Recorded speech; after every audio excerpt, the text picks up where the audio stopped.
আজকে আপনাদের একটা সায়েন্স বোঝাই। এত জোরে মারে। আপনার বাসায় মশা কোত্থেকে প্রবেশ করে? অবশ্যই জানালা দরজা দিয়ে। এখন আপনি যদি আপনার জানালা দরজায় এই নেটগুলো লাগিয়ে দেন, তাহলে কি আপনার বাসায় মশা প্রবেশ করতে পারবে? এই যে দেখেন, এটা হচ্ছে মশা প্রতিরোধী জানালার নেট।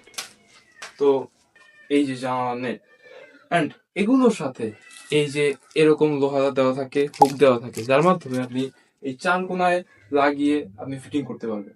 আর এখানে দেখেন মাঝখানে জিপার দেওয়া আছে, যার সাহায্যে খুব সহজে আপনি জানালা খুলতে এবং বন্ধ করতে পারবেন। তাহলে ভাই, শুধু শুধু আপনারা কেন এত টাকা দিয়ে কয়েল জ্বালিয়ে নিজের ক্ষতি করতেছেন? ডেঙ্গুতে আক্রান্ত হতে কিন্তু সময় লাগে না। তাই দ্রুত আমাদের মেসেঞ্জারে বা হোয়াটসঅ্যাপে আপনার এই জানালার উচ্চতা এবং প্রস্থটা আমাদেরকে সাইজটা জানাও। আমরা আপনাদের দামটা জানিয়ে দিব ইনশাল্লাহ। তো আসসালামু আলাইকুম।